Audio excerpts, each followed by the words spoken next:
Hello everyone, welcome back to my new video. আর আজকে আমি একটি অন্যরকম ভিডিও শেয়ার করতে যাচ্ছি। আজকে আমাদের বাসায় একটি মিলাদের আয়োজন করা হয়েছে, খুবই ছোটখাটো। সো আমি সেটাই শেয়ার করতে যাচ্ছি। সো মিলাদের জন্য হচ্ছে যে আইটেমগুলো করা হয়েছে আমি সেগুলোই শেয়ার করব। এটা হচ্ছে করলা ভাজি চিংড়ি মাছ দিয়ে, আর এই ভাজিটা আমার অনেক ফেভারিট। আর চিংড়ি মাছ দিয়ে রান্না করলে কিন্তু অনেক মজা হয়। এরপর হচ্ছে এটা রুই মাছ ভুনা। সো মাছটাকে একটু ফ্রাই করে দেন পেঁয়াজ ধনেপাতা দিয়ে হচ্ছে একটা ভুনা আইটেম করা হয়েছে। আর এইদিকে হচ্ছে গ্লাস প্লেট এগুলো সব মানে গুছিয়ে রেখেছিল। আর এখানে হচ্ছে ফল আনা হয়েছে, মালটা আপেল এগুলো ছিল। আরো অনেক কিছুরই আয়োজন করা হয়েছে। আর এখানে ছিল হচ্ছে জিলাপি তো আমার খুব ফেভারিট। কারা কারা পছন্দ করেন অবশ্যই কিন্তু আমাকে কমেন্ট করে জানাবেন। আমার তো খুব ভালো লাগে জিলাপি খেতে। এরপর হচ্ছে এখানে মেন যে আইটেমগুলো সেগুলো তো তার এখানে হচ্ছে শক্ত মুরগি একটু ঝাল ঝাল করে ঝোল করে রান্না করা হয়েছে।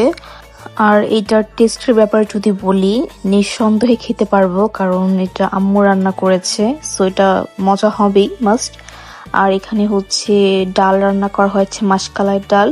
সো যে কোনো মিলাতে দাওয়াত বা অন্য কোনো যদি ভাতের আইটেম করা হয় দাওয়াতে, তাহলে সাথে এই ডালটা মাস্ট থাকেই। এরপর যেটা একদম মেইন সেটা হচ্ছে গরুর মাংস। আর দেখতেই পাচ্ছেন কালারটা কত সুন্দর হয়েছে, আর খেতেও কিন্তু দারুণ হয়েছিল। আর মাংসের সাথে আলু আমার অনেক ভালো লাগে খেতে। কারা কারা মাংসের আলু লাইক করেন তারা কিন্তু আমাকে অবশ্যই কমেন্ট করে জানাবেন। এরপরে হচ্ছে এখানে আরো কিছু ফল আনা হয়েছে, আনারস ছিল এগুলো।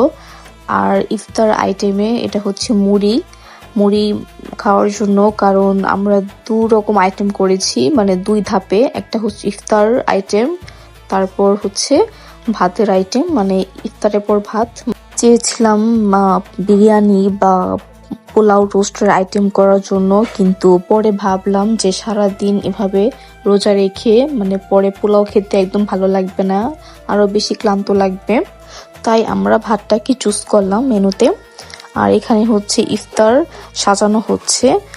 এটা কিন্তু খুবই একটা আনন্দের বিষয়। আমি চেয়েছিলাম এই মিলাদটা আরো আগে দেওয়ার জন্য, আমি মনে মনে এটা নিয়ত করেছিলাম, কিন্তু দেওয়া হয়নি, সেরকম সময় আসলে হয়ে ওঠেনি। কিন্তু উপরওয়ালা হচ্ছে আজকের এই দিনটাতে তিনি তৌফিক দিয়েছে দেওয়ার জন্য।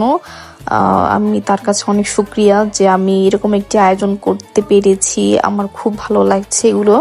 আর এটাই হচ্ছে যে একদম লাস্ট ফিনিশিং। সো আমি খুবই হ্যাপি আজকে যে আমি একটা আয়োজন করতে পেরেছি। আমি নিয়ত আমার এই নিয়তটা হচ্ছে উনি পূর্ণ করেছে। সো আমি এটা খুবই হ্যাপি। আর আমি তার কাছে অনেক শুকরিয়া যে আমি এরকম একটি মিলাদ দিতে পেরেছি ছোট করে, এবং আমি সবাইকে খাওয়াতে পেরেছি। আমার খুব ভালো লাগছে। আর সবাই দোয়া করবেন। আর উপরওয়ালা হচ্ছে আমাকে এই দিনটার জন্য উনি কবুল করে নিয়েছেন। সো আমি খুবই হ্যাপি। এটা হচ্ছে আমার ভাগিনা।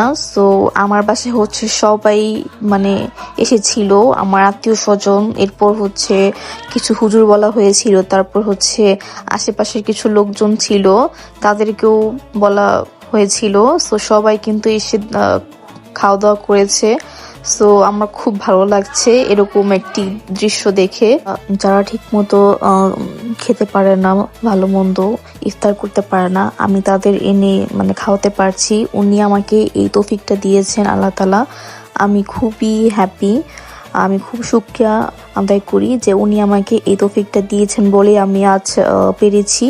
So thanks for watching.